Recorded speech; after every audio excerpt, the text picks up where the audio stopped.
arable land, which is a very finite quantity, a much scarcer commodity. Using that scarce arable land to feed factory farmed animals doesn't make sense. And the trouble with it is, as factory farming expands, Bill, what is happening is we need more and more arable land dedicated to feeding more and more factory farms. And where is most of the new arable land? Under forest, rainforest, temperate forest. So the equation is, as factory farming expands, forests get cut down. And presumably the obvious answer is that money was the cause of all this? Yeah, I mean, the most efficient, I would put it this way, that in real terms, in resource terms, in avoiding conflict, in feeding people, the most efficient way to produce meat and milk could be a cow on a grassy hillside. No competition there. It's converting something we can't eat, grass, on a grassy hillside where you can't grow crops, converting grass into something we can eat, meat and milk, and if there were hens, eggs. But the thing about that cow on a grassy hillside is that you don't need the animal feed industry. So the feed industry doesn't make money. You don't need chemical pesticides or artificial fertilizers. So those industries don't make money. The animal on the grassy hillside isn't crammed in a barn and therefore needing lots of antibiotics. So the pharmaceutical industry doesn't make money. So the cow on the grassy hillside has been labelled as inefficient by this broad swathe of ancillary industries, the feed, the chemical, the drug companies that drive factory farming. And do you think they work in conjunction to a certain extent? Yes. I think that they frame this paradigm which says factory farming, be it animals crammed and confined, or GM crops, or whatever, all of these things are helping to feed the world because they are boosting food production. And we need to boost this food production because, and this is their last line of defence, because of this looming food crisis. A paxman would be saying to me, of course, Philip, there's 7 billion people on the planet now. There's never been anything like that before. Soon it'll be 9 or 10 billion. How are we going to feed all these extra people? Well, what isn't said in that equation is that the food system globally already produces enough food for 16 billion people. We just waste more than half of it. And the biggest portion of that waste is in feeding human edible crops to factory farmed animals. Shall I carry on our alligator? Yeah, no, it's, I'm thinking of other... No, well, let me tell you... Can I ask you one? Yeah, go for it. Wonderful work, wonderfully compiled, written, etc., etc. But, let's face it, it's not the only one. No. You've written a couple. Yeah. And there are quite a number of green books, aren't there? Quite a number. There are. So can I, contentiously but slightly, can I ask you why you decided we need another one? Absolutely. Because certainly here in Europe, the books don't tend to focus on factory farming as the central issue that needs to be changed. So I wanted to write a book which not only talks about the environmental reasons and the health reasons for why society needs to change, mend its ways, but I wanted to show that actually factory farming is a key and central thing that needs to be reformed. And certainly here in Europe that hasn't been a take, certainly on a mainstream basis. One of the things which I've been picked up on is, why isn't the book, why is the book at the end of it talking about, yes, we need to eat less meat to take pressure off the system, but advocating eating pasture-fed or organic or free-range meat, milk and eggs. Why don't you write about vegetarianism as the answer? That has been one of the things which has been said to me. And my answer to that is that most people aren't vegetarian. Most people are looking for advice. Most people want to read a book which frames the world from where they are, not from where someone else wants them to be. So that's why I wrote a book which wasn't all about why you should be a vegetarian.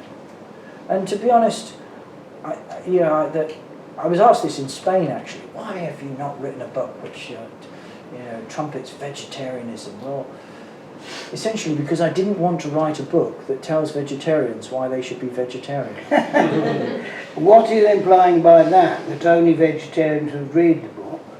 That, yes, that we would reduce the audience considerably if it was a book which came across as telling vegetarians why they should be vegetarian. All right, that leads me on to something I don't think I was going to ask about, but I will, which is, presumably you didn't want a vegan chapter in there either, because only vegans would read a book, or people wouldn't. Yes.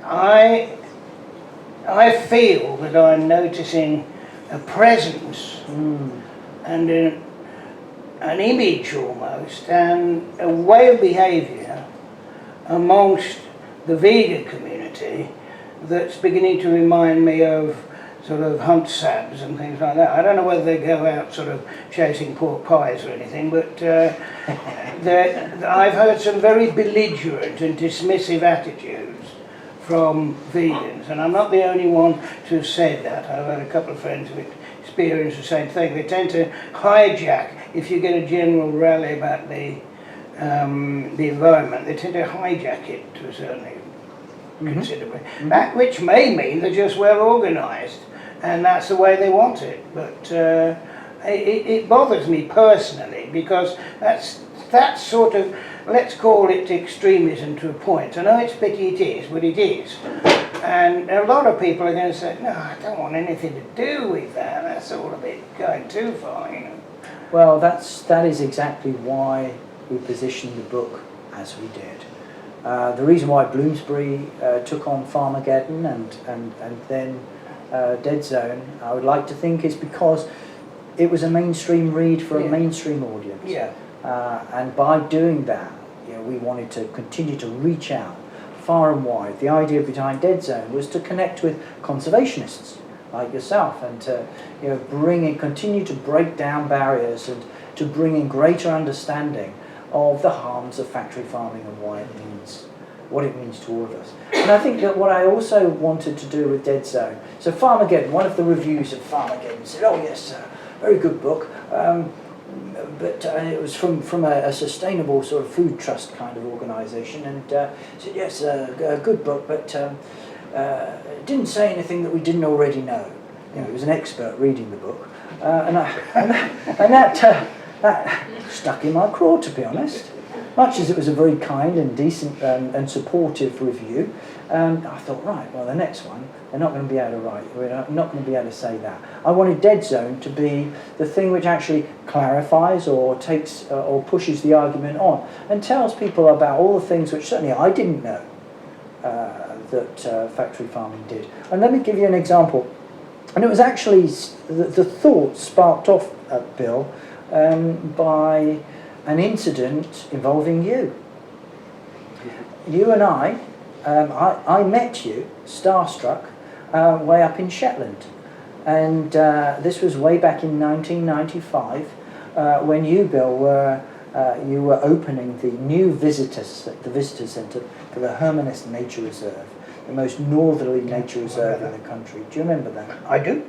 And you won't remember that there was this very starstruck individual, me, that you were showing around for the cameras. And you're a fantastic company, as always.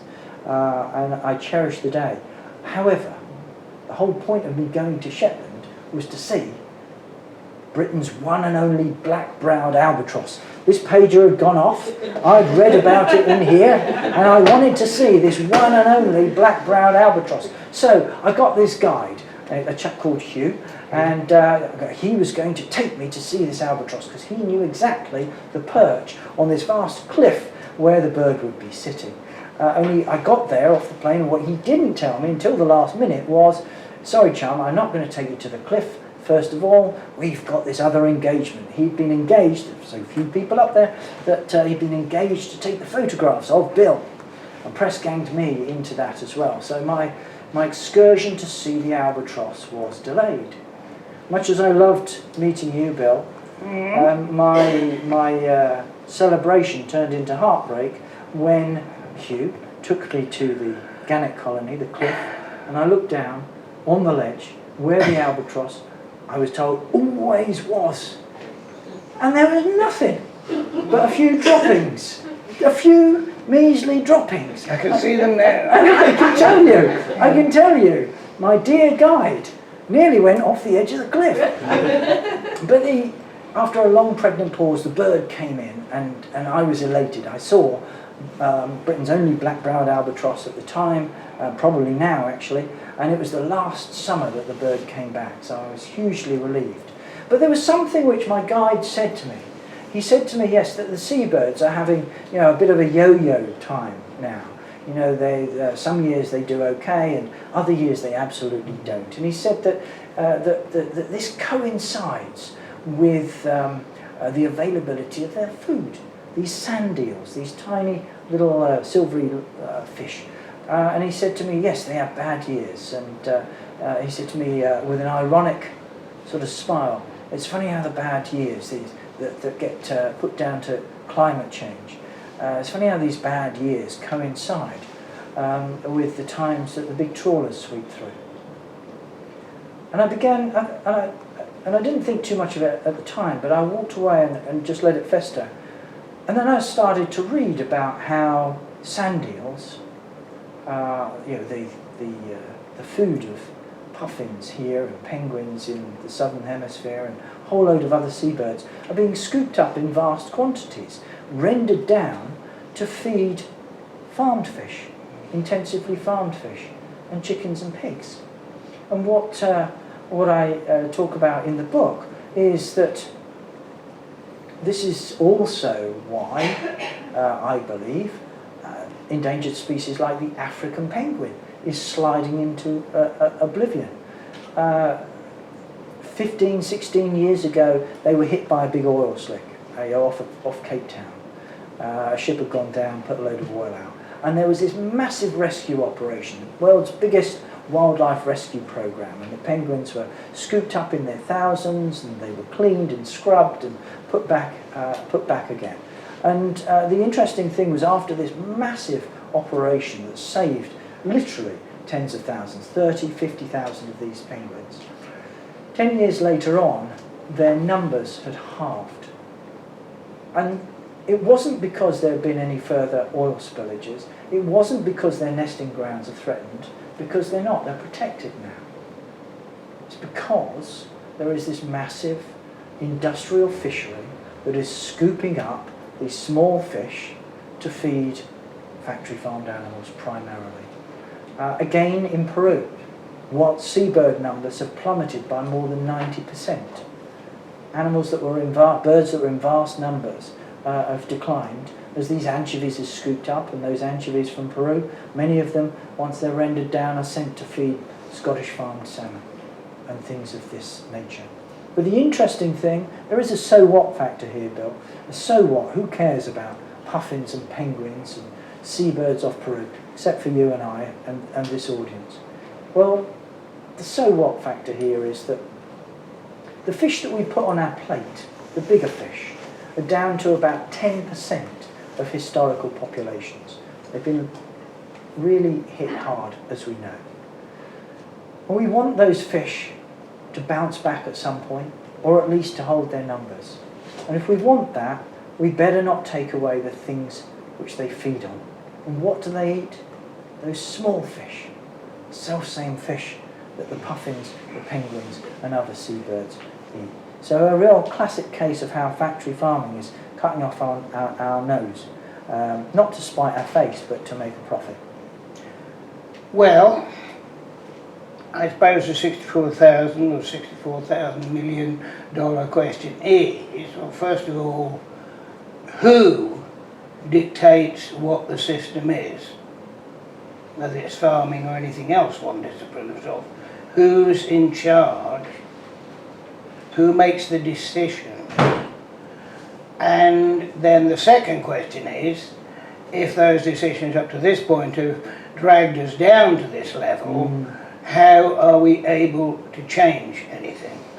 Great question. Well, ultimately these decisions are made by governments. We could say that the stage is set by intergovernments, by the attitude of the United Nations and so on and so forth.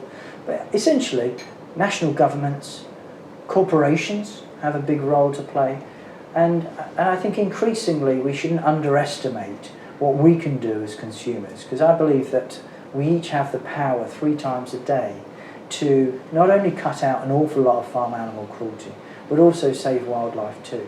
By reducing our meat consumption, eating less meat, but eating better meat if we are going to eat that, to make sure that it comes from pasture-fed, free-range or organic systems, which generally speaking, take the pressure off the system, are restoring animals to their ecological niche.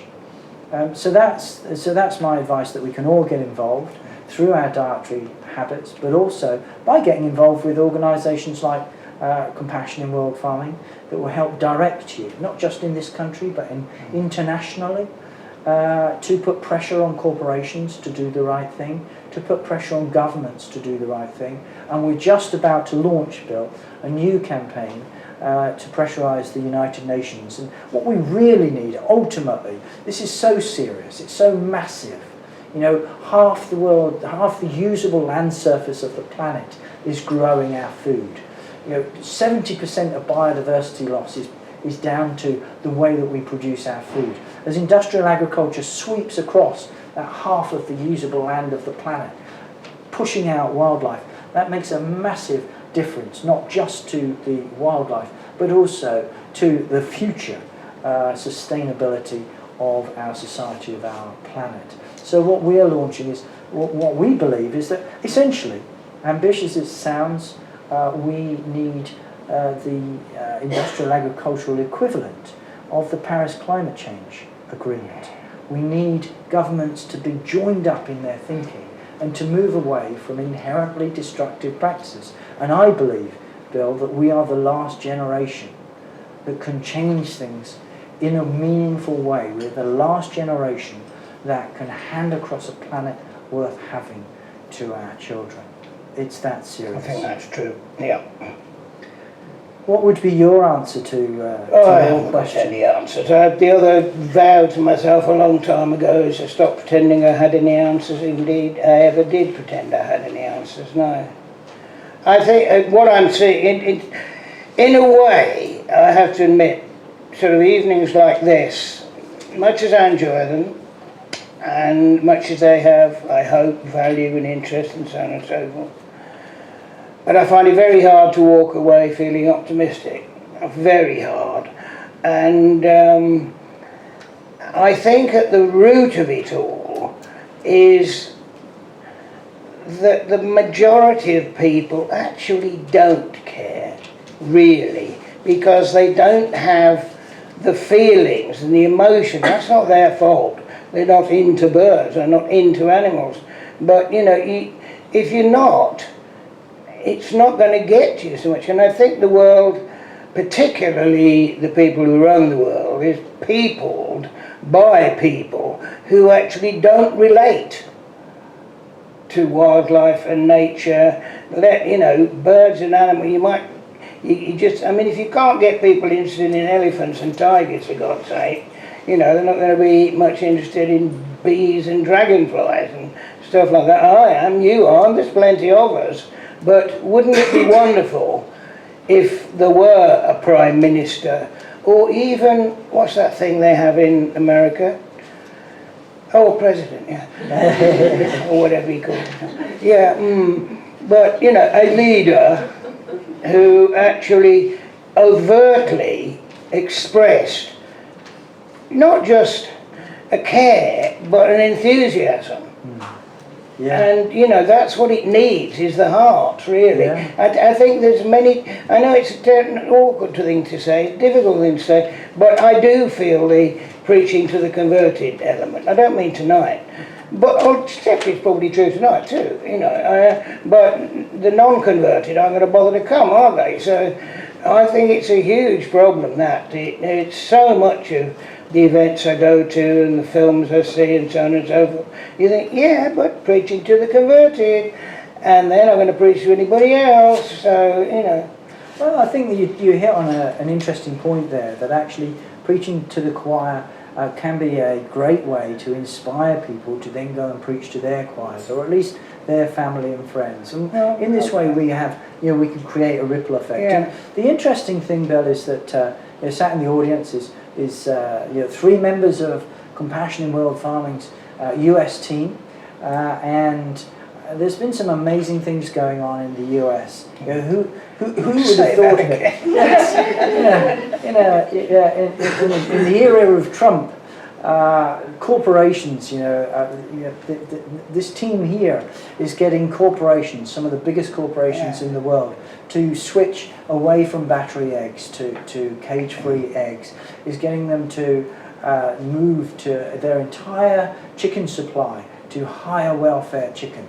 These are astounding things. So there are some good signs here, and I think that coming closer to home, we have to understand that not close to home on this one, but President Obama, now he's no longer president, free from the shackles of running the free world, is actually very in tune on some of these things. Yes. I think Bill Clinton has been in tune in some of these issues. So there are people that are coming on board. But closer to home, what we are seeing is increasingly people are joining the dots. That actually if the bees go, well then that's a third of our crops gone for want of pollination.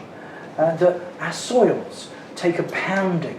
This factory farming is not only hard on the animals, causing cruelty, but it also undermines our soils. And it's worth remembering that the United Nations says that at the current rate of decay, we have 60 harvests left in the world's soils, which is a frightening proposition. So those 2 things alone show why we need to change.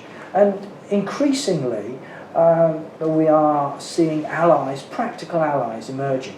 Let me give you an example. Near Basingstoke, Hampshire, there was this farmer. He's got this farm. It's 10 times bigger than the UK average. He was a factory farmer.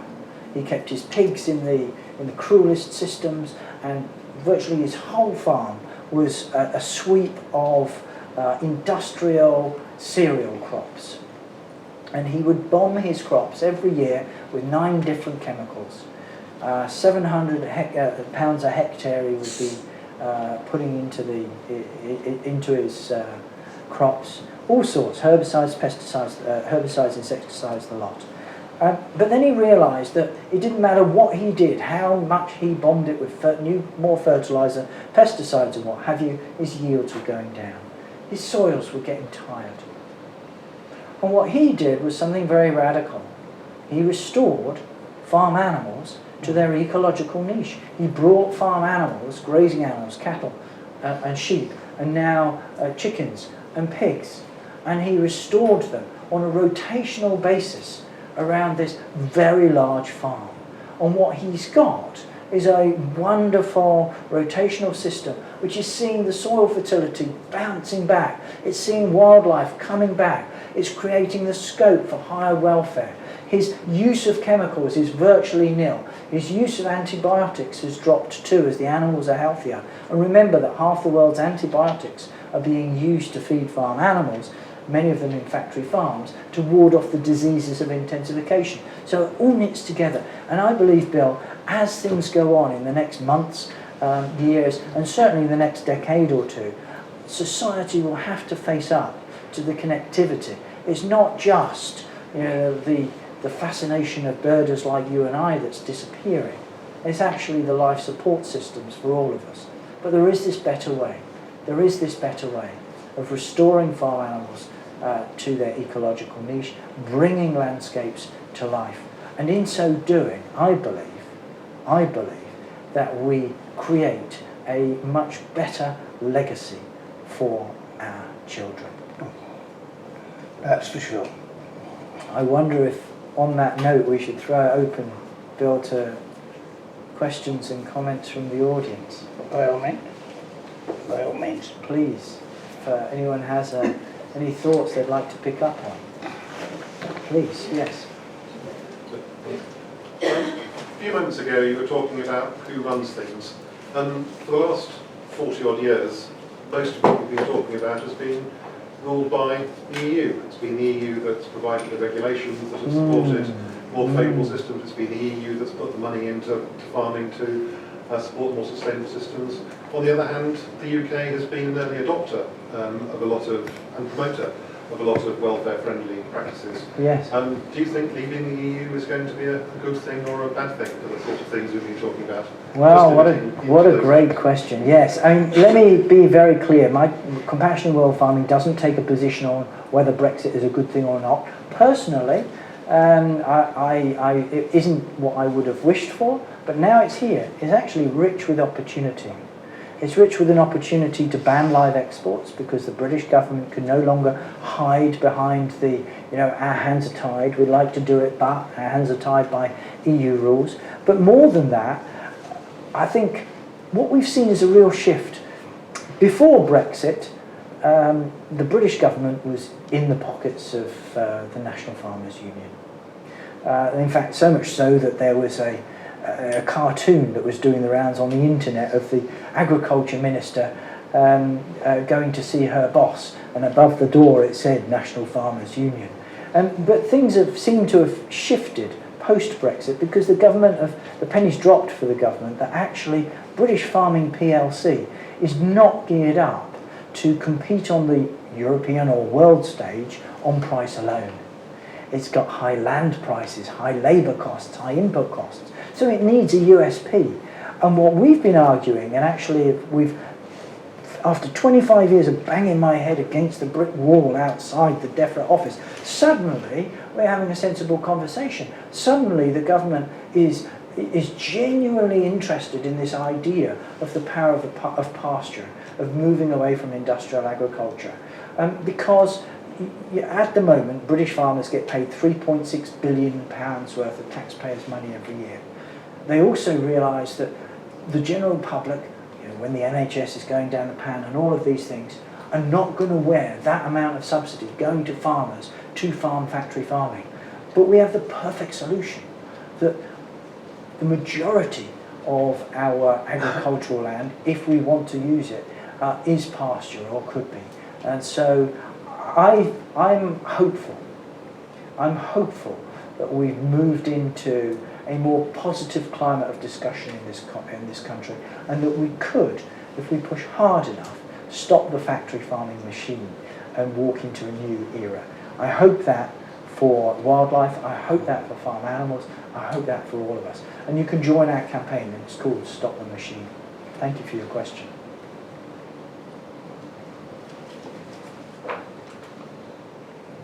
Oh, it's eerily quiet, Bill. It's eerily quiet. Please. Hi. Hello. I wanted to ask, how you're saying about basically, preaching to the converted because everyone here already cares, but I was just wondering if there's any kind of movements towards, kind of making it illegal to advertise meat and dairy the way that it's advertised on TV. Because that is how you could show people who, aren't going to go out of their way to, to read a book about this or to go to a special talk. But if it was, why isn't it illegal to advertise things the way they're being advertised? People should know. They shouldn't be able to ignore it. It should just be everywhere, and it should be taught in schools. And, I was just wondering if anyone is talking about that, or if there's a way to do that. Yeah, a great question. And yes, and there should be really clear labelling that tells you that a piece of meat from a factory farm has been intensively produced, that it's been factory farmed. It's like the smoking warning. Exactly, yeah. Eating this meat could kill you. Exactly. All right then, go ahead. And to that end, we have a campaign called Labelling Matters, where we're pushing for this. We got it on eggs. Eggs from caged hens have to be labelled eggs from caged hens, and as soon as that happened, we saw a remarkable shift in consumer patterns, because people could certainly know. But it's not the same for meat, and milk. Much of it is sold under terms like fresh or farm fresh, which actually means fresh from the factory farm. You're absolutely right. We need honest labelling, and that's something which we, for one, as an organisation, is pushing. We'd love your support.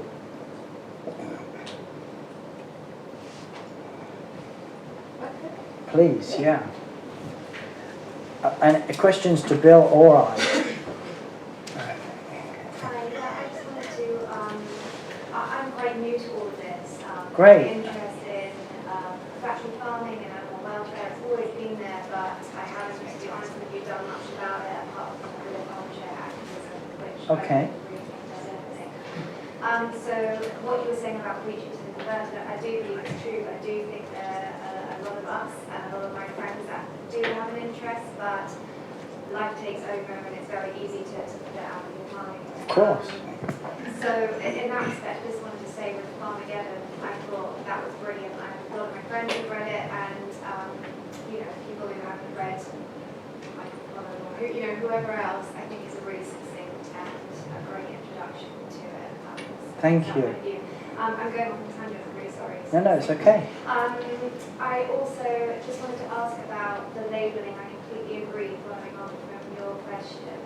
And also with organic, my understanding with organic labelling is that yes, the animals might have been fed organic feed, but it actually makes no difference or doesn't always correlate to the life that animal has led. I think if you see organic, you think outdoors as well, but is that right? What do you know any more about that?